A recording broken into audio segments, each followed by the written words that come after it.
Hello Rangers and welcome to Until the End of Time. My name's Veronica, thank you for joining me. Today I am going to be checking out some more Earthborne Rangers. I got some really nice kind feedback on the recent unboxing video that I did, and I figured I would do at least a little bit more content. I'm not quite sure if I want to do an entire playthrough on this channel. Probably not, given that I haven't tried to play the game by myself yet. I only got it a couple of days ago. I don't know if I'm ready to live stream myself playing it, but I did figure that one of the things I could do is show you the prologue, because I've actually played through the playable demo prologue a couple of times already. I think it's put together pretty well. It's a narrative playthrough which involves building your deck while you're playing, which I think is a very smart idea for getting to learn a game like this. With Arkham as well, but also with a game like this, it's just there's no better way to learn a game like this than to actually play it. And so this live stream is aimed at teaching you the fundamentals of the game and to just show you what a basic gameplay loop kind of looks like. I should add that the things that I'm playing right now are available for free from the Earthborne Rangers website. So if you go to their website, there's a link in the description, or there should be at least, and go to the game playable demo, you can come to this page and there is a tabletop simulator demo, a rulebook you can download, and a print and play demo. So everything that I'm showing you here, you don't have to pay for. So if you want to try it yourself, you can just do that.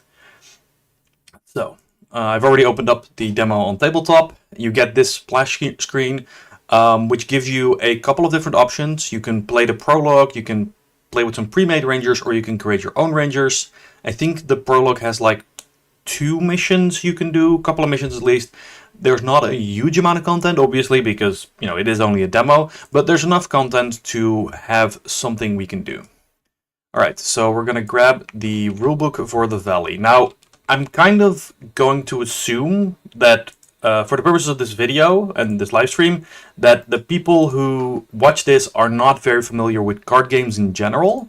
So I'm going to be trying to explain concepts with as much clarity as possible. I'm trying not to reference Arkham too much. I'm going to try to be kind of explaining stuff as if you don't know too much about card games. And if I'm not explaining something properly, please let me know in the chat or in the comments. I'll try to expand on this.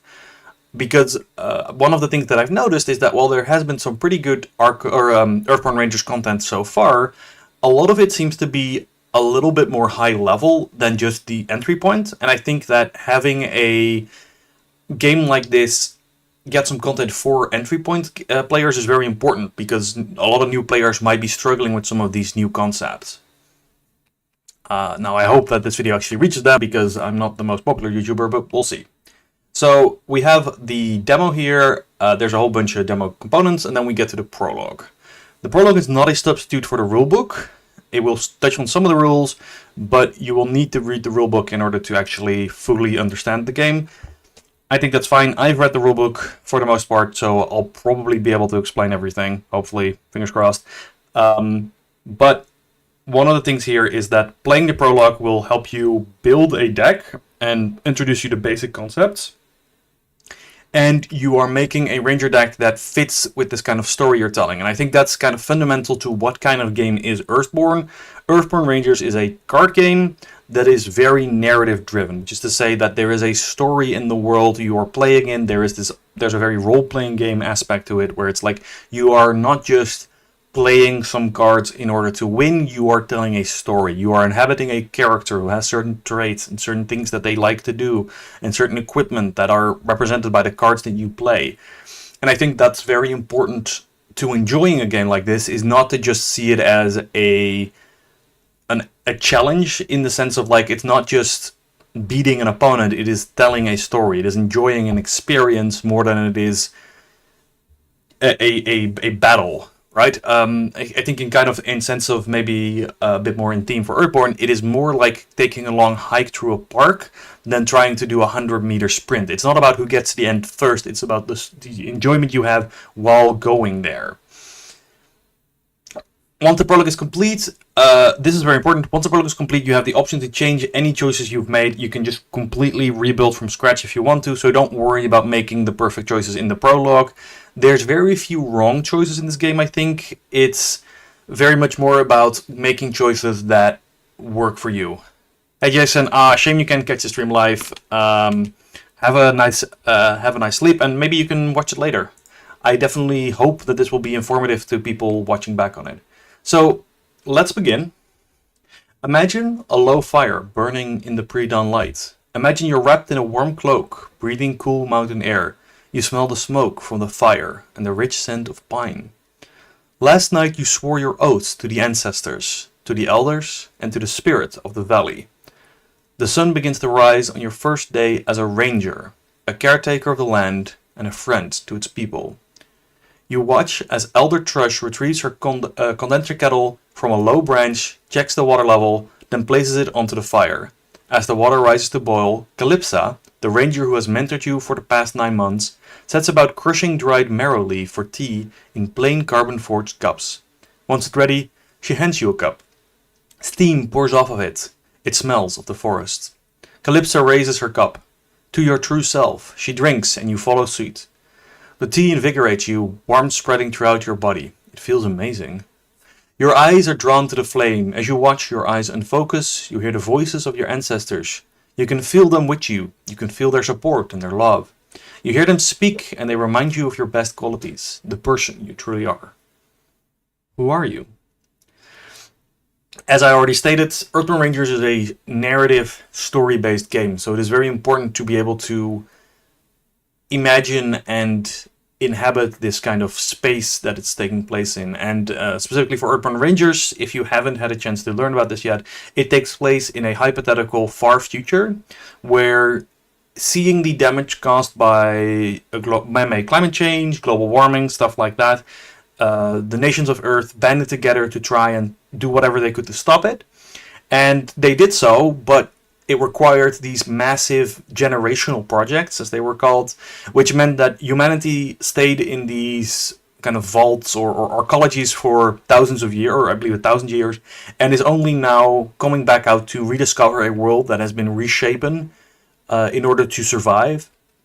And I think it really sets the tone of optimistic, but also different and changed and needing to do better, right? We almost destroyed the only planet we have in our hubris, in our greed, and everybody agrees that we have to change. It has to go different this time. And nobody has all the answers, I think is kind of an important thing, but there is this sense of we are trying to do better. We are trying to live in harmony with the world. We are trying to live in harmony with nature, and Earthborne Rangers really plays into that sort of sense. You begin by choosing your aspect cards. Going clockwise, okay, so there's a bunch of rules about if you are doing this as a group, then you can all pick in order, and there's a kind of a, I wouldn't call it a drafting mechanic, but it's kind of balanced in order to make sure that not one player just gets all the choices. Since we're solo, we do get to just make all the choices, and let me just, oh, that's not what I meant to click. Let me just set my color so that TTS is going to work properly. And so here are the aspect cards. Aspects are kind of your statistics. It's your traits. It's what you are fundamentally going to be good at, okay at, and maybe a little bit poor at. Because there are 4 numbers, and one of them is going to be a 3, 2 of them are going to be a 2, and one of them is going to be a 1. There are 12 cards total, representing all possible combinations. And of course, it matters what do these stats actually mean. So, starting with the top left, the green number, is awareness. Awareness represents your ability to pick up on details. It represents your ability to notice unseen threats. And it represents the ability for you to stay away from potentially hazardous things. It's worth saying that there are 4 common tests. These are the things that you always have access to, even if you don't have a card in play that lets you do something else. And the awareness test is the avoid test, the last one on this list here, to exhaust one being, which is to say that you choose a creature, basically a being, and you exhaust them, so you turn them sideways. And they will not hurt you or do anything else if you succeed at this test. So if you want to be able to slip through tricky situations, then being good at awareness is a very important aspect for you. Next up, we have the yellow number, which is spirit. Spirit represents your ability to connect to people, to connect to the valley, to be social, to be connected to the world, to talk to people. The common test associated with spirit is the connect test, which adds progress to a being. Progress is kind of the catch-all mechanic for getting something done, right? If you want to talk to somebody and convince them to do something, or you're just trying to do something at all, you're typically going to need to add progress. Likewise, we'll get to... let me check. Is there something going wrong with my stream? Real quick check. Looks like it's still going fine. Sorry, I'm just checking because it looks like... Okay, no, looks like it's fine. Sorry, there was some stream... the stream software gave me a quick error message. We'll talk about the traverse test in a second, which is the test that adds progress to a feature. So adding progress is how you get things done, and connecting, which is what uses spirit, is specifically connecting with beings. So living people, animals, that sort of thing. Then there is the fitness. I wish I could sleep, but happily I get to watch this. Please do get your sleep. Sleep is important, but also, hi, glad there's somebody watching. Fitness is your physical aptitude, essentially. It is how able you are to hike through the valley for long periods of time, climb over top obstacles, and do stuff like that. You can also use it to fight. I think that's not necessarily something you should focus on in this first part. I think fighting is not a aspect that I think is very strong, or it's not something that Earthborne Rangers does a lot. You don't want to be fighting a lot, or typically the game is not about a lot of fighting. But if you want to be good at fighting, you probably need to be pretty fit. The common test associated with the fitness is traverse, and traverse lets you add progress to a location or feature, a terrain thing, basically. If you fail, you suffer an injury. We'll talk about injuries later. Finally, there is focusing, or focus. Focus is the blue trait, or the blue aspect. I need to learn all these words again for every different game, and it gets a little confusing sometimes. But focus is the blue number, and focus is is your mental acuity. It is how good you can remember things. It is how you are able to know which things you need in the right moment, because the focus basic test is to remember your ranger training, which allows you to draw extra cards, as well as scouts, as it's called in this in this game, where you look at cards from the top of your deck and you can put them away if you don't want them. So a character with high focus is often going to be able to manipulate which cards they draw and be able to have the right tools for the job. But they're not as good at dealing perhaps with the other things around them, so you really need to lean more on your equipment in that way. So these are the 4 stats in very broad strokes. Don't worry, it will make a lot more sense once we get into actually playing. But for now, I think we're just going to grab a aspect that I know works well for solo, and that is actually this one. And so why would I pick this one? Well, ultimately, I think you could theoretically pick anyone, and especially if you're playing multiplayer, there is no reason why any combination could not work. But specifically for me, having played this prologue a couple of times, the things that I like to do are, I at least want to have a reasonable fitness, because I need to be able to traverse places, right? Traveling around is kind of a core concept of the game, so I don't want to have a fitness of 1. And I like having a high spirit, because I like connecting to things. Perhaps I'd actually swap fitness and spirit, have 3 fitness and 2 spirit, but I have some ideas already of what I want to do with this deck, which is the benefit of having played this demo a few times, so I think I'm okay with this. Focus is a potentially powerful stat, but in solo, I like having at least 2 fitness and 2 spirit, and as well as some awareness, so I can deal with whatever situation with my base stats, not needing to have the right cards in hand in order to do something. We'll get more into this as we go into the game, and please do not worry about making the wrong choice. As already mentioned, you can change things at the end of this prologue, and you can replay it if you want to and get a different feel for things. I'm just playing through it in a way that I think will make for a enjoyable viewing experience. So moving on to the next page, we do have to construct our decks a little bit, and for that we're going to need some personality cards. So personality cards are, if you're an Arkham player, you will know them as skill cards. They are essentially cards that you cannot, you don't have to pay for to play. but how you use them is you can discard them from your hand in order to get a benefit on your tests. So, for example, if I have the compassionate attribute in my hand, attribute, then I can discard this to add 2 heart icons to a test that I am performing. Now that is actually something that is important if you are an Arkham player, because it's a little different than you might be used to. If you look at your common tests little card, you'll see that each common test has both an aspect, which is fitness, spirit, focus, or awareness, as well as one of these icons, which off the top of my head are navigate, connection, no, I don't remember them. I should know these off the top of my head, but I don't remember them. I know it's like navigate, logic, and conflict for the last 3. I don't remember what the hard one is called. Let me look that up real quick. I know it's probably not that important, but I just want to have all the information in one place. Here we go. Here's all the icons. Connection. It is connection, conflict, exploration, and reason are the approach icons, as they're called.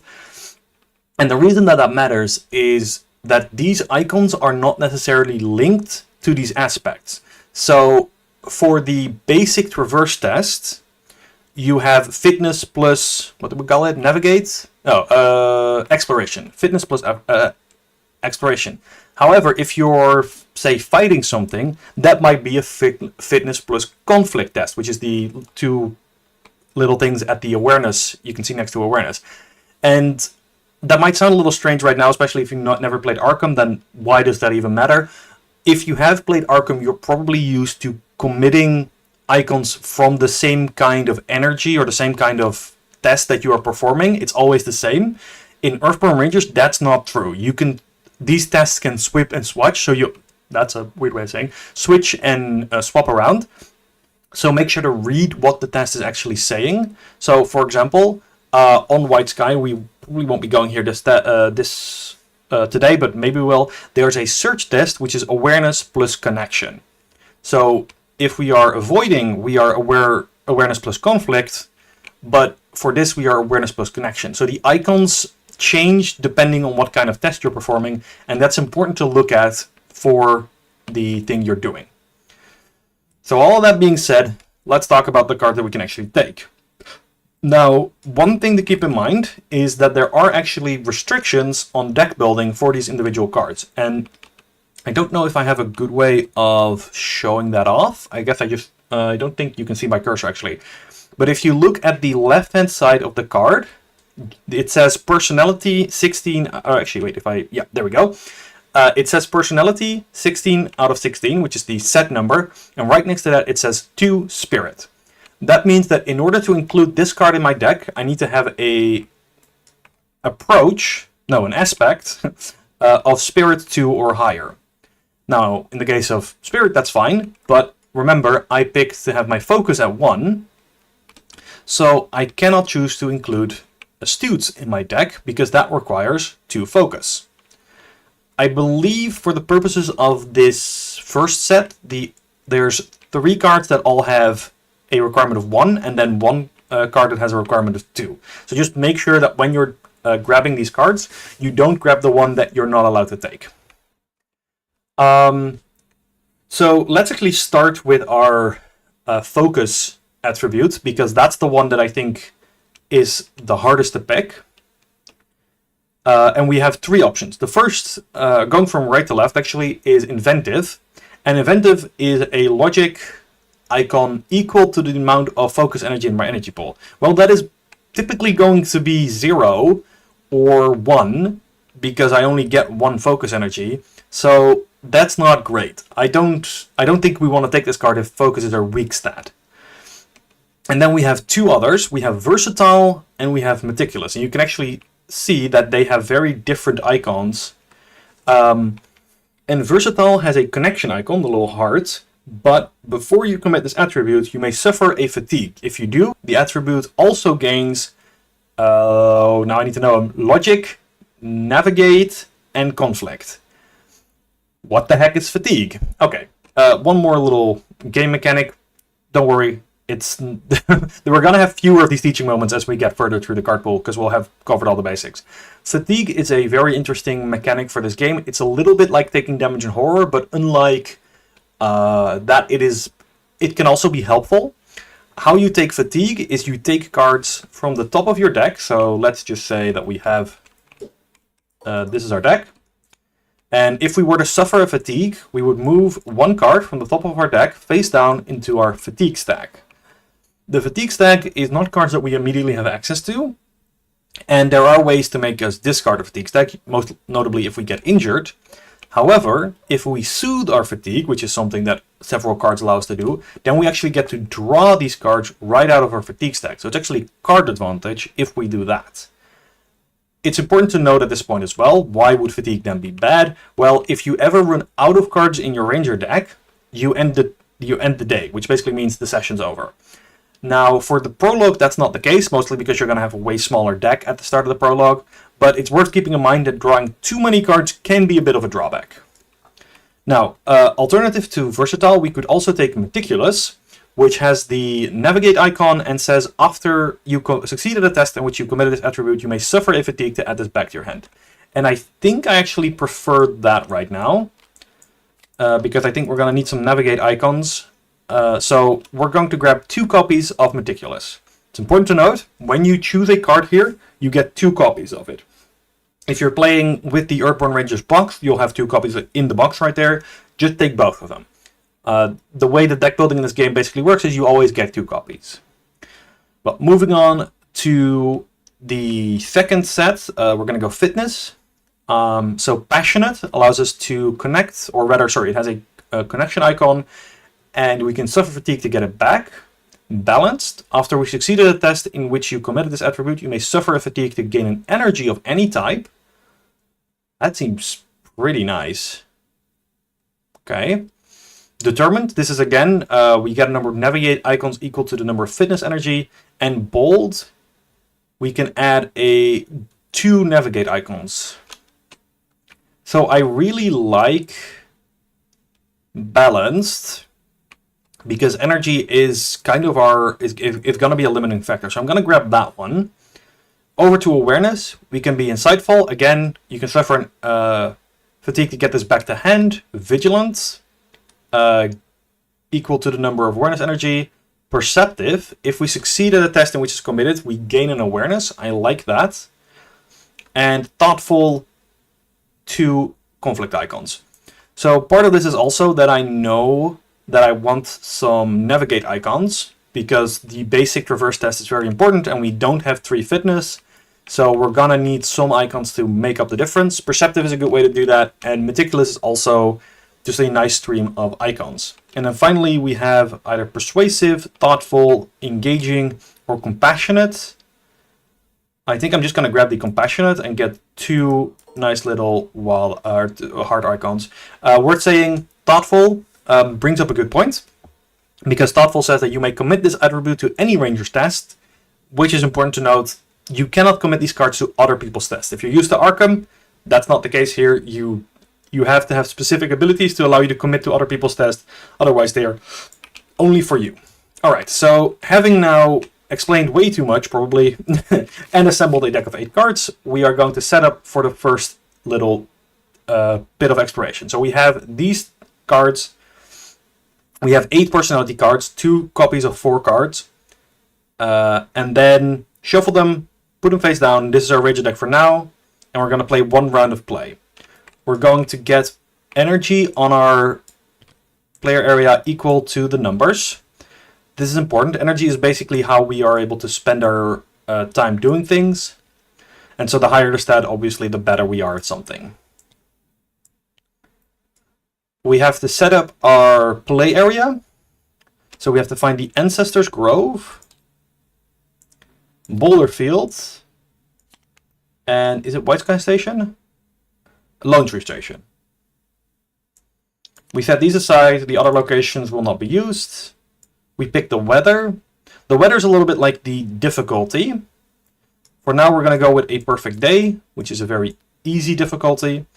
Weather tends to have global effects that can either make things easier or harder. When we set Perfect Day into play, we start with 3 clouds on it, as indicated on the right side there. And every time we refresh, which is basically the end of the round, we discard a cloud, and then it flips over and it becomes the midday sun, and it's kind of hot. So we start here with 3 clouds on there. Then we put the, let's see, which one do we start and play with? We start at the Ancestors Grove, because that's where we are. And we add a Woods encounter set. This represents the things that we will encounter near the Ancestors Grove. Alright. Normally when you find a new location, you do a bunch of stuff there. Often you get add unique cards based on where you are. For now, we'll just use the basic wood set because it is the prologue. We have the common test cards, and then we follow the arrival setup instructions on the back of Ancestor Grove card. This is very important. All these locations have their own unique location card. So for example, Ancestor Grove is a location forest trail. Oh, you can see on the side. And on this front side, it represents the presence, which is the difficulty of interacting with it. That's the number in purple, so the 1.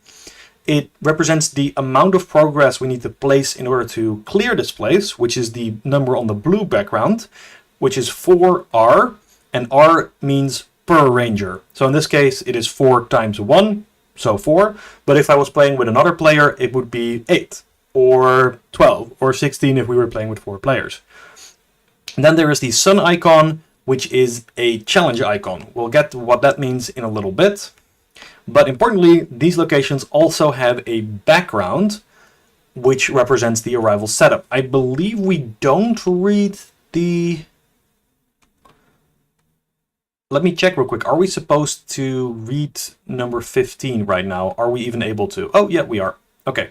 There is a little bit of story text when we enter a location. So as you can see, the first thing when we go to Ancestor Grove is a little book and the number 15 next to it. That means we reach entry number 15, which says, Ancestor's Grove. A reverent calm suffuses your being as you step into Ancestor's Grove. Each of the trees, from the smallest sapling to the towering giants at the grove center, has been planted over the final resting place of a loved one. You move with care through the grove. You see several people, some keeping to themselves, some speaking softly, some bearing gifts, all here to commune with those who have passed. You pause and give thought to your ancestors. So that's just adding a little bit more narrative, more lore to the world. Oh, gotta drink some water. I've been talking a lot. Been streaming for, how long have I been live for? Like 30 minutes, and I've yet to play anything. Your eyes refocus and Calypsa smiles warmly. It is time, she says. As of this morning, I am no longer your mentor. Like you, I am a ranger. She speaks briefly with Elder Thrush, douses the fire, then turns to you.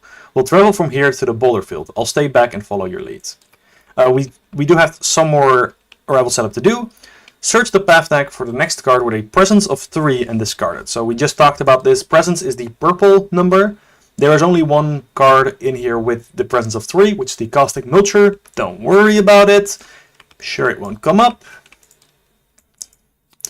That's a thing that we are not quite ready to deal with yet, so that's just going to get discarded. And then there is a little bit of additional instructions. So the lead ranger, search the path deck for the next prey and put it into play. And then it says next ranger. That is only if you have more than one player. Right now, we're playing solo, so we only have to do the instructions for lead ranger. So we search for the topmost prey card, which is going to be the Sitka Buck. And if you're wondering how the heck do you know that it's a prey card, I have played this before. But if you look at the top of the set, or top of the card, you can see it's a being, prey, mammal.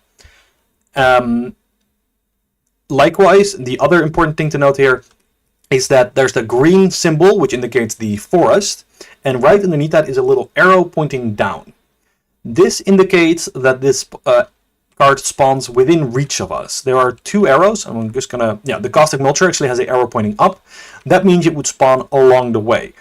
Where cards spawn isn't super relevant right now, but it's gonna be important in a bit, so just keep that in mind. If you see the card with the arrow pointing down, place it in front of you specifically, whereas if it has the arrow pointing up, place it underneath the location, weather, and mission cards. Mission cards, by the way, we can ignore for now.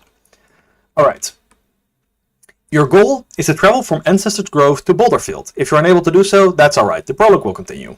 On the common test card, you'll find the Traverse test. During this round, you can use this test to place progress on the Ancestors Grove location card. Once there's enough progress on Ancestors Grove, you'll be able to travel to Boulderfield. Since you're playing with fewer cards than normal, you can run out of fatigue. Don't end the round. Instead, we shuffle up and keep playing. End of the round, stop. Okay. So, we are now going to draw 6 cards. This is one of my few criticisms of this prologue, is that they forgot to mention how much what your opening hand is supposed to look like. You're supposed to draw 6 cards. So what we can now do is attempt to traverse the Ancestors Grove. But if we do that, we have to go past the Sitka Buck. And this is one of the ways in which these different zones really matter in this game. Anything you move past of is going to fatigue you. And it's going to give you an amount of fatigue equal to its presence. So Sitka Bug, 1 presence, the number again on the purple field. If we want to avoid that, we can try to avoid the Sitka Bug first, which will require an awareness test with the conflict icons. I think that looking at our hand, we do have 2 conflict icons, both of which give us potentially extra energy. So I'm willing to take that risk, the Sitka Bug.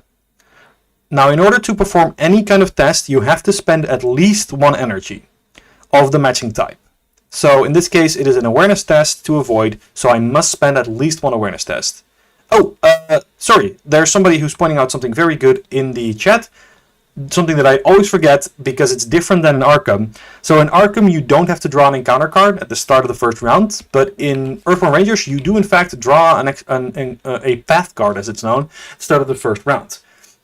So we don't just have a Sitka Bug here, we also have a Sunberry Bramble. This is a feature, flora, food. It looks kind of thorny, so it's not the easiest to walk through, but it's not super harmful. It's not an obstacle, we can just go through this. But again, if we would try to traverse the Ancestors Grove, we would suffer 1 fatigue from this Bramble. We have an awareness plus logic test to pluck the thorn-ringed fruits to add a damage to this feature and suit to fatigue. If we fail, the feature fatigues us instead. So this is a way for us to get some cards back out of our fatigue stack by snacking on some brambles. And then there is a challenge icon which is quite interesting, which I'm going to ignore for the moment. Alright, I'm going to attempt to avoid the Sitka Bug. So again, we must spend at least 1 energy, which represents 1 effort we are putting towards this test. We could add a second energy to increase our odds of succeeding, but since the difficulty is equal to the presence of the being we're interacting with, which is currently 1, I feel pretty comfortable with just adding 1 of these and then adding the conflict icon on balanced. So our total effort here is 2. We're testing 2 versus 1. Then we pull a card from the challenge deck, and we look for the number, and of course we draw the -2. Okay, so in Earthborne Rangers there are no autofills if you're used to Arkham, but there is a -2, and it's a fun one. Alright, so when we resolve this test, we actually go through a couple of different steps. The first is to choose the test, then we commit our efforts, then we draw a challenge card. If you're looking with me, it's the bottom right, tests, page 16, apply modifiers. So our modifier was a -2, which means 0. We fail, so there's no inherent effect to failing. We don't lose anything because we failed, other than we do lose our balanced card. And we lose our committed energy because, we tried and we did not succeed. But then we resolve the icons on this card. And the icon here is the sun icon. So we go from top to bottom. Any card that has a sun icon that is in play, this is in the discard pile, don't worry about it. We're going to try and resolve that effect. Now this says choose a card from your ranger discard, place it on top of your fatigue stack. We don't have any cards in our discard pile, so we ignore this for now. There is a mountain icon on the perfect day, so we don't do anything there. there is an icon on the Sitka bug, but it says if there is another active Sitka bug, then do something. That's the double arrow means then do something. There's no other active Sitka bug, we don't do anything. And there is no sun icon on the Sunberry Bramble, so that's it, we are done. We're going to discard our balance, and importantly this also has the shuffle icon. That's what the cards being shuffled represent. Every -2 card has the shuffle icon, and it's to keep the deck a little bit random. Alright, so that first test didn't go great. Let's try again and see if we can do a little bit better. Why are there... Oh yeah, no, there are 2 cards, that's correct. We're going to try again and talk to the Sitka, or avoid the Sitka bug. And now it's worth saying that obviously the Sunberry Bramble has a presence of 1, but because I'm not moving past it, I'm not trying to do anything with the location, I'm doing something within reach of me, I don't get fatigued by the other things that are also within reach of me. So I'm just going to be avoiding the Sitka bug again, committing this balanced, pulling. Alright, and this time I drew a 0. So that means I succeed. And the effect of success is to exhaust 1 being. Then, after you succeed at a test in which you committed this attribute, you may suffer 1 fatigue to gain energy of any type.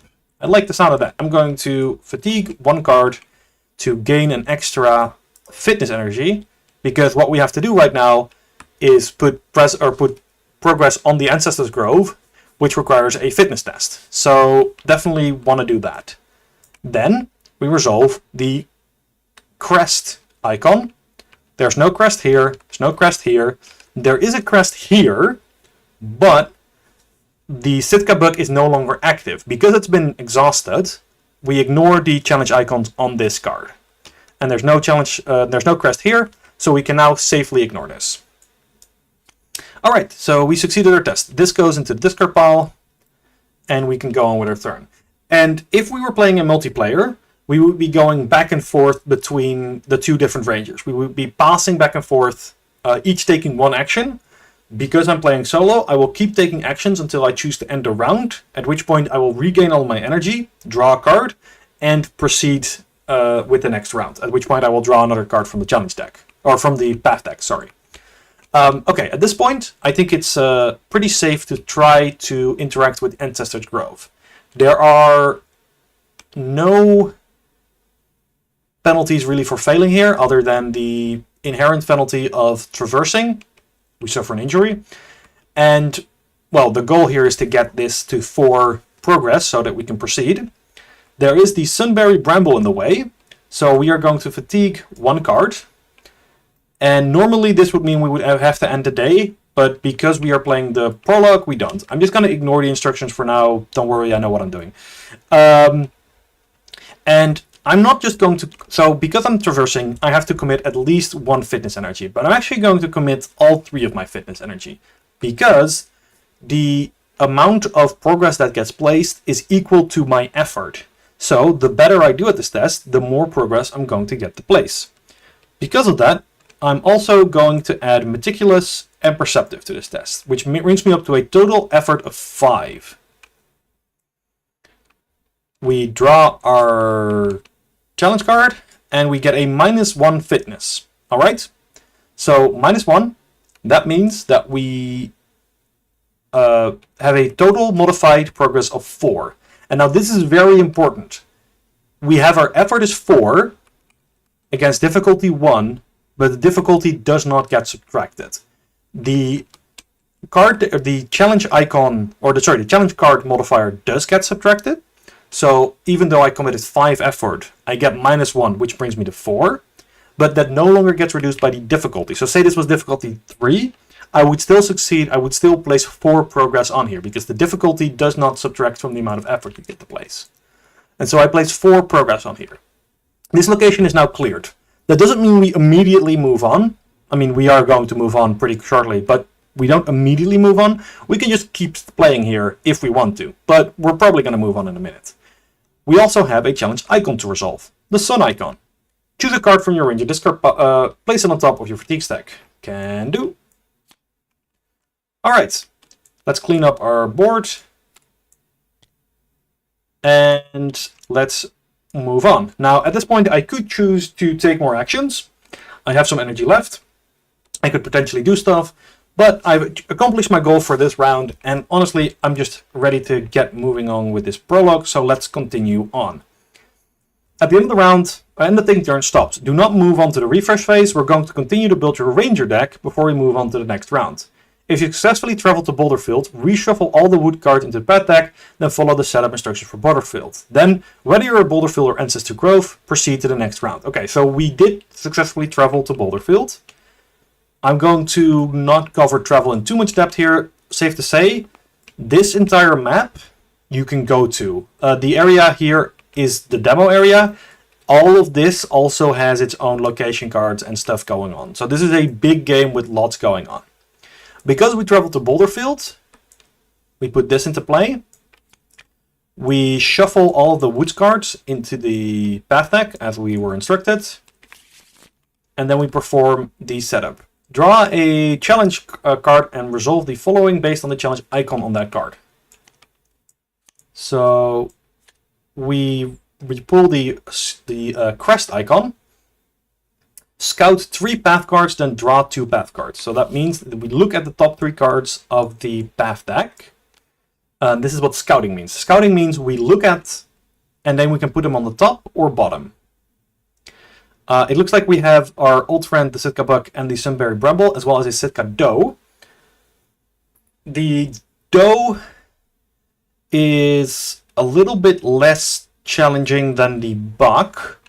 So I think we're going to put I think we're going to put all 3 of them on top, because I don't like the idea of having to draw anything worse than that. So we're going to draw this Doe and this Bramble. And then we're going to shuffle this back in, because we reveal the shuffle icon. Alright, now we go on to the next part of deck building. As you walk beneath the shade of a long-limbed oak, you think back to your youth, living and playing in the village and wild spaces of the valley. A light breeze cools your skin and it conjures a memory of your apprenticeship. You had finished your first day's work, sweat cooling on your skin, overlooking the silver fin, its water sparkling with the colors of sunset. You stood at a moment of promise. Now, as a newly sworn ranger, you stand at another, buoyed by the lessons learned in your youth. Now that you have a sense of how to interact with the game, it's time to choose your background. Your background represents the formative years of your ranger life, where they grew up, their occupation, and how they spent their time before they took on greater responsibilities in the valley. There are 4 background card sets: Artisan, Forager, Shepherd, and Traveler. Each contains 18 cards, 9 unique cards, 2 copies each. Which we now get to choose from. I believe we pick 5 of them to include. Yeah, okay. So, chat, it's time for you to do something. There are 4 backgrounds. The backgrounds are, let's see, I can start a poll, right? Yep. What background should I take? And those options are Artisan, Forager, sure I spell it correctly, a Shepherd,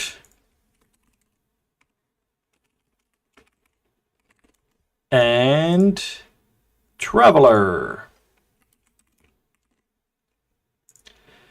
Alright, I started the poll. Please vote on that. I'm going to explain, don't worry, I'm going to explain what the various, what these backgrounds are like. And I'm going to start with the Forager, because it's one that my mom loves, because it has tea in it. So, let's be honest, great one. So, each of these has a small mechanic that they all kind of focus on. And for Forager, this is Flora. So, Flora cards is just a trait of a card. It's not necessarily inherently meaningful to the game, but it offers a little bit of narrative and gameplay interaction. And so, if you are a Forager, you can add damage to a Flora card, which, for example, the Sunberry Bramble is a Flora card. We could add damage to that, and note how it has 2 health, because it has the red number, that's the damage threshold. We could add a damage to that to get 3 progress on a trail. So we don't have to take a test, we can just add 3 progress to any trail by taking a little bit of damage on a Flora, because we are crossing familiar ground. Or maybe we are making our tea. After we add damage to a flora card, we can add an herb to this gear, and then any ranger can get a energy by spending the gear. Viewers will be experiencing buffering. What the heck is going on? One sec, it appears that I'm having some connection issues.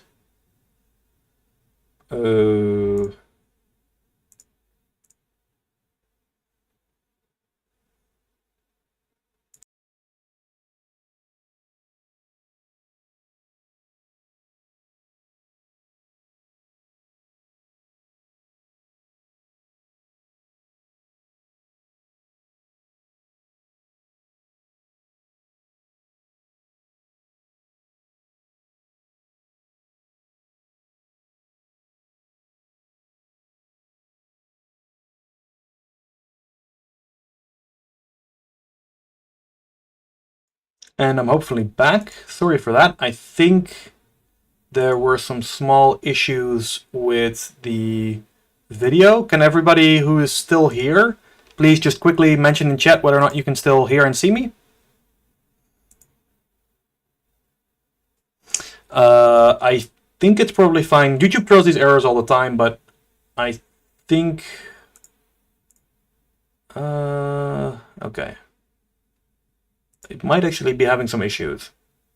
If so, I'm sorry, I might have to end the stream or restart the stream, seeing what I can do. Not used to getting this kind of errors. So, yeah. Where were we? Right, we were making... Foragers are all about getting... well, harvesting from the land. Okay, at least some people can still see me. Excellent. Artisans are all about having the right tool for the job. Specifically, they get gear. They can replay their gear. Excellent. Okay, people can still see me. All right. YouTube is throwing a big old error message on me, but if people can still see me, not enough video. I'm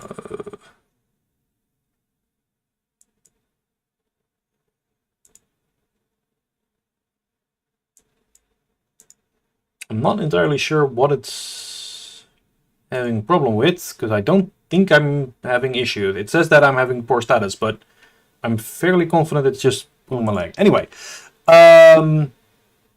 universal power cells can add any token, 3 tokens to any equipped deck that you need, and favorite gear lets you soothe fatigue whenever you use your gear. Shepherd. Everybody's voting for Shepherd. I think it's because you know that Oru is in the Shepherd set, don't you? Shepherd is all about friendly beings. Actually, from beings in general, I believe. It's just knowing how to handle some of the creatures native to the valley.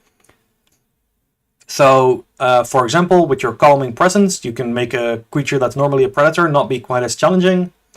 You can gather some of your allies, which includes Oru the Sheepdog, which is the best card in any card game because it lets you pet the dog. So yeah, and then there is Traveler. Traveler is all about moments, which are basically events. If you're used to Arkham or other FFG LCGs, they are effects you play once and then discard, and they have a number of cards that let them replay or otherwise benefit when they play moments. However, it looks like the votes are pretty decisive in that I should go for Shepherd, which, fair enough. So, he is a good boy. Yes, this is very true. So, we're going to pick 5 cards from this set. And this time, our choice in aspects is going to be a little bit more important. Because, again, we cannot take any 3 cards that have a 3 requirement. Which I believe the only one in this set is... Oh, no. Or he doesn't have a 3 requirement. But we also cannot take the Deeper Understanding card, because if you look at the little part where it says 2 focus, we need to have at least 2 focus in order to put this card in our deck. So that's already clear, we cannot bring this card. So of these 9 cards, we have to pick 5. Just gonna do it like this, it's a little easier, to put into our deck. And I think chat would actively crucify me if I didn't put in Oru the Sheepdog. So we're definitely putting in Oru the Sheepdog. Oru is a companion. And that means, so you're going to play him, he's going to do stuff for you. Importantly, we can exhaust Oru to put 2 progress to any being, which is very powerful. Again, we don't have to take any tests in order to do that. And moving beings means that we could potentially move them out of the way if we need to do something else, which is quite nice. He's a sheepdog, right? He can move the sheeps around. I think we might also want to grab another spirit card from this set, because spirit is our good trait, or our good aspect. So we can either grab Calming Presence or Healing Touch. Healing Touch, we can discard a damage to add 3 progress to it from a being, or we can heal an injury from a ranger. It's pretty powerful. I don't think there are any other healing cards in the card pool. Might be wrong on that. And Calming Presence, we can attach to a predator to make a predator lose that trait, and then when a challenge effect on that card would resolve, which is again, that's these symbols, the blue mountain or the red crest or the yellow sun, we can discard 2 progress from the predator to cancel that effect. I think we're okay with having predators around. We haven't seen anything too scary yet, so I think I'm going to try this Healing Touch. They both have the same icon, so not much there. Then let's look at the one focus card we can take, which is the Paratrapsis Whistle. A 1 focus piece of gear, which starts the game, or when you play it, you put 3 calls on it, and then you can exhaust this and use 1 call. When a ranger would suffer an injury from a predator or damage would be added to a being by a predator, cancel that effect. So that seems quite nice, especially if we're not taking Calming Presence. If we have predators around, we can whistle to warn people, hey, there's a predator, be careful, and they won't get hurt. That seems very good. Homeward Bound. 2 fitness, we can move all progress from a being to a feature. This is a remarkably powerful effect if you have ways of getting progress on things very cheaply, which Oru actually lets us do. So that's pretty nice. Alternatively, we could take a Gentle Nudge. Each ranger may discard 1 presence from a being within reach of them to move that being. Now, moving that being basically means taking them from here to here, or vice versa. Since we already have Oru, I don't think we need a Gentle Nudge because Oru is going to let us move stuff around, so I'm happy to take Homeward Bound here. And finally, we have either One Eye Open or Riri the Sparrowhawk. Riri is another companion. 2 awareness energy, friendly, persistent, unique, and you can exhaust to add a damage to a being within reach. You can sick the hawk on them. And you can also use awareness plus logic to survey the way ahead, to scout path cards equal to your effort, and then draw a path card. Something very different in this game compared to something like Arkham is that drawing encounter cards is not necessarily, or drawing cards from the path deck is not necessarily a bad thing, right? There can be good things in there. And so sometimes you want to scout the path deck. Alternatively, we can One Eye Open. When you rest, exhaust the 1 being for each awareness in your energy pool. This is potentially very nice in multiplayer. It lets you not have to deal with enemies, or sorry, with beings. I should stop using the word enemies, because enemies is a term that they use in Arkham, but it's not true for this game. A lot of things here are not your enemies. They're just beings living in the world that you're interacting with, and sometimes they're more hostile than others, mostly because you're invading their hunting grounds. But yeah, I think this is the suite we're taking. Chat, I hope you're all cool with that. If any of you have like objections, let me know in the chat. But otherwise, I'm just going to assume that this is fine. I think we just shuffle...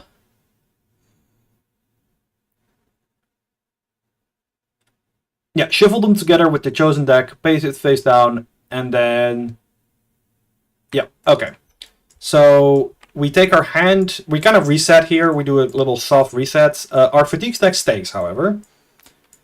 And we shuffle and draw 6 cards. We refresh our energy, going back up to full, so we don't get our 3rd fitness energy, but we do get 2 fitness energy. And then I believe we are now happy to proceed. You pause to drink some water from your canteen. Voluminous clouds drift lazily overhead. You see Calypso emerge from the trees and walk down the trail towards you. Let's walk together for a while, she says. I need to share some last bits of wisdom with you. It may be some time until our paths cross again out here in the wild. Proceed to the refresh phase. Search the valley set for Calypso, Ranger Mentor, and put her into play within reach of a being of your choice. Don't read her campaign entry during this prologue, however. Your goal for the round is to clear Calypso by placing sufficient progress tokens on her. Alright, it looks like YouTube is saying that the connection is good again, so that's good. We go to find the valley set. Right here, and here's Calypso, the Ranger Mentor. Calypso is friendly, so she is not going to exhaust us if we try to do anything past her, because she's not trying to get in our way. When we resolve a mountain icon, we can add a progress to a path card, as she lends us a hint. She's our mentor after all. And a crest she can get hurt by a predator, so be careful. Predators can be dangerous. A little sip of water. Don't forget to refresh one of these clouds, because we did refresh. And now we must try to clear Calypso. Alright, so in order to clear her, we need to place 3 per ranger progress on her. And we do this with the connect test. Now, as it turns out, we are very good at the connect test, because we took high spirits and we have all these compassionate icons. So I'm going to go try to do that. Let's see. Yeah, I'm going to... well, let's first explain how playing cards actually works in this game, because I think that's an important thing. So, as you can see, Ruri the Sparrowhawk has a 2 awareness cost. That means that in order to play this card, I have to spend... Oh, I need to draw a path card first. My bad. So, start of the round, draw a path card. It is a Sitka Buck. We knew that because we scouted it. So, importantly, there is now a potential for us to get hurt, because if there is an active Sitka Doe and the Sitka Buck is active, then we will suffer an injury when the buck charges us. So we should probably be a little careful.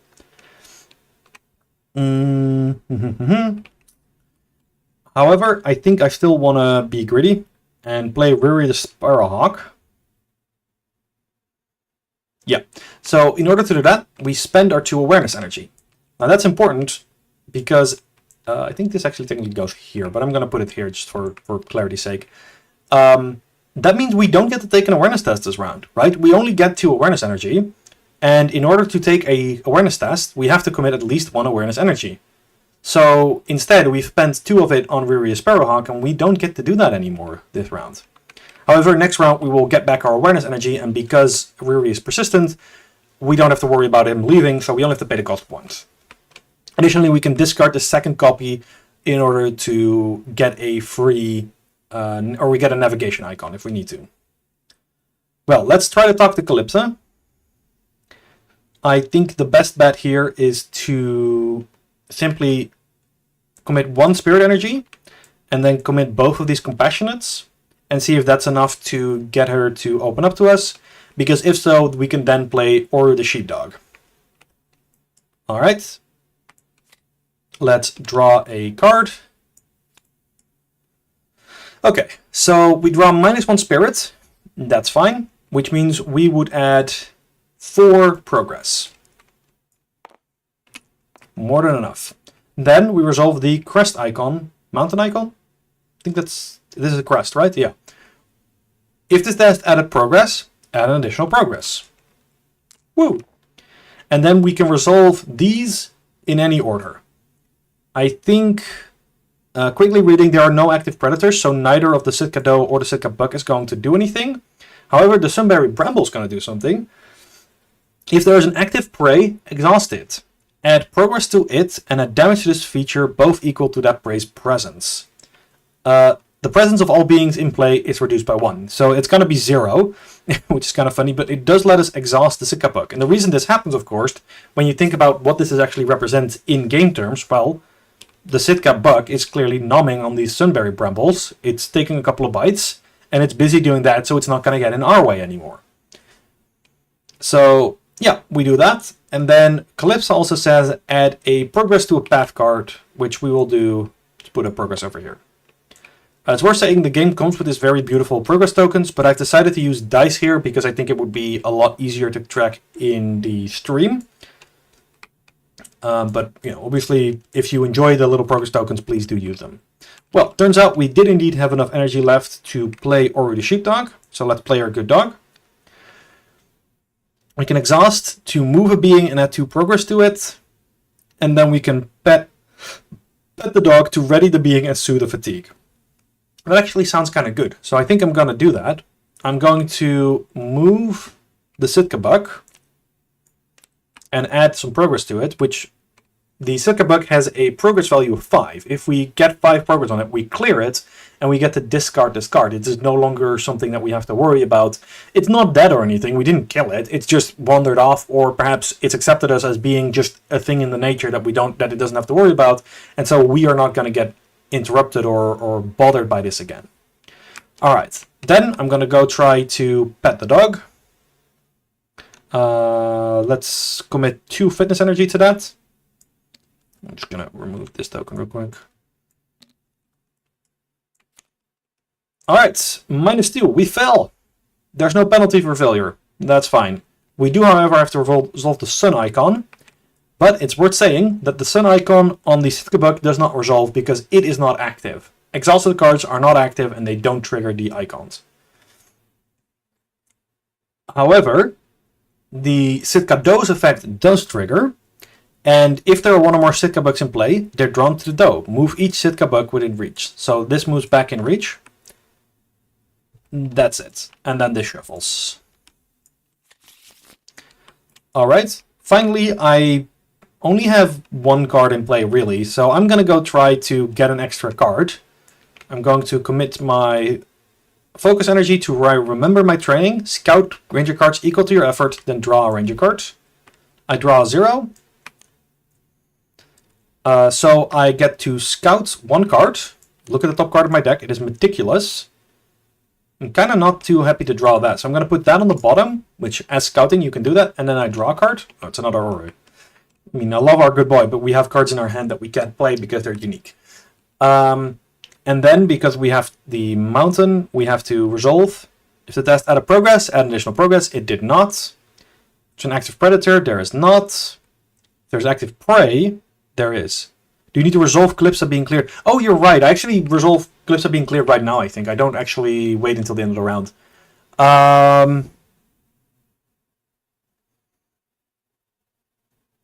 Yeah, I decided not to immediately read that because I wanted to show off a couple more of the game mechanics, but you're entirely right. I'm supposed to resolve Calypso being cleared right now. This is me being a streamer and not necessarily paying the most attention to what I'm actually supposed to be doing. But it's fine. I feel like I'm showing you off what the game is about. When you clear Calypso, read the following. And that was the last time I went swimming near a Lutronal hold. You and Calypso share a laugh. She takes the hem of your cloak between her thumb and forefinger and nods solemnly. You are now a ranger of the valley, she says. You are charged with protecting its people and lending aid to any in need. But while you do, take care to look out for each other. Your fellow rangers will need you, and you will need them. He steps back and smiles. It's time to return to Lone Tree Station. I must go by a different route, but I will see you there. Return Calypso Ranger Mentor to the Valley set. Now that you have an opportunity to try some cards from your background set, it's time to choose your specialty. Your Ranger specialty represents their recent path and occupation to which they dedicated themselves prior to joining the Rangers. There are 4 specialty sets: Artificer, Conciliator, Explorer, and Shaper. Each contains 26 cards, 2 copies of 12 unique cards, plus 2 roll cards. This is your class for intents and purposes. This is the thing you are very much focusing on. And looking at the time, it looks like I've been streaming for a little over an hour, and if I'm honest, my butt's kind of getting sore because I've been sitting still for about an hour, and my voice going a little sore. So how about I wrap it up here, but I might do the second half of the prologue at a later time, and if you want to, please let me know in the comment section which specialty you would like to see me show off. So I will quickly demonstrate the 4 show off the 4 specialties. The Artificer cares about tech and equipment. It is all about having the right gear for the job. So you have things like the Ferinodex, which is a book that helps you avoid things. Or maybe you have trail markers, which help you move through trails very easily. And a camel weave cloak helps you sneak past the path guards in the way. The conciliator is a person who protects the inhabitants of the valley, and is very much about, beings, talking to them and helping them. And they also care a little bit about aid cards specifically, which is a subtype of cards. For example, you have Survey Land, which makes the presence of features easier based on how much aid there is on. It starts with 1 and there's no inbuilt ways to increase it, but if you have the Voice of the Elders roll card, you can add by spending an energy. Or you could do the Tranquilus Snare, which is the same thing but for beings. Perhaps you would like to care... Oh yeah, you have you can track a being, which lets you commit effort by using the tracks from this creature. I'm trying to kind of show off the special cards.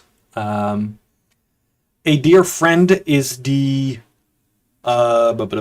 is one of the cooler cards that I've seen, which is just you can search the path deck and discard for a human card and just put them into play. So you just find a person in the path deck. The Explorer are all about finding your way in the valley. Peerless Pathfinder lets you just move to a feature and then it fatigues you. And you have cards like the Hiking Stave, which just helps you go to add progress to a trail, but then you have to hit. You can also use it to strike out with your walking implement. And you can do things like, based on how much progress you have on a single trail, you can soothe fatigue on any number of rangers.